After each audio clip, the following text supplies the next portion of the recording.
अस्सलाम वालेकुम वरहमतुल्लाहि वबरकातुह। मौलाना अबुल कलाम आज़ाद उच्चतर माध्यमिक शाळा બીલા મદ્રેસા પ્રાથમિક શાળા બીલામાં આજે વક્તૃત્વ સ્પર્ધા એટલે કે ઇલોક્યુશન કોમ્પિટિશનનું આયોજન કરવામાં આવ્યું હતું, જે દરમિયાન હમીદ સાહેબ, અસદ સાહેબ અને મીરુ સાહેબે નિર્ણાયકની ભૂમિકા ભજવી હતી કે એમના દ્વારા ઓબ્ઝર્વેશન કરવામાં આવ્યું હતું.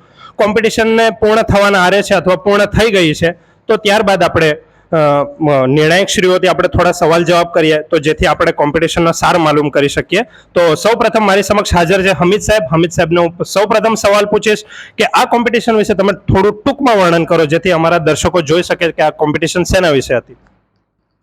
વાલેકુમ અસલામ વરહમતુલ્લાહિ વબરકાતુહ. હું તમને આ કોમ્પિટિશન વિશે ટૂંકમાં જણાવીશ. તો સૌથી પહેલાં તો અમારી શાળાના 6 થી 8 ધોરણના બાળકો એમાં ભાગ લીધો હતો અને આ વક્તૃત્વ સ્પર્ધામાં શિક્ષણ, પાણી બચાવો અને વૃક્ષો બચાવો પર આ લોકોએ ચર્ચા કરી હતી અને તેના ઉપર સ્પીચ આપી હતી. થેન્ક યુ હમીદ સાહેબ.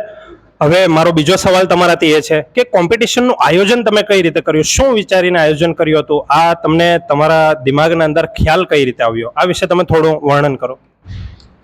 આ કોમ્પિટિશનનું આયોજન કરવાનો હેતુ એક જ હતો કે આપણા બાળકો જે છે એની અંદરની રહેલી સ્કિલ જે લોકો બહાર કાઢે, એ લોકો અત્યારે ભાગ લેશે સ્પર્ધાની અંદર, અહીંયા આવશે, સ્ટેજ ઉપર આવીને બોલતા શીખશે, થોડી ઘણી રહેલી ભૂલો છે એ સુધરશે અને ભવિષ્યમાં આગળ કે ભાઈ પછી કોઈ પણ જગ્યાએ કોમ્પિટિશનમાં ભાગ લેવાનું થાય તો ગભરાયા વગર સારી રીતે પાર્ટિસિપેટ કરી શકે.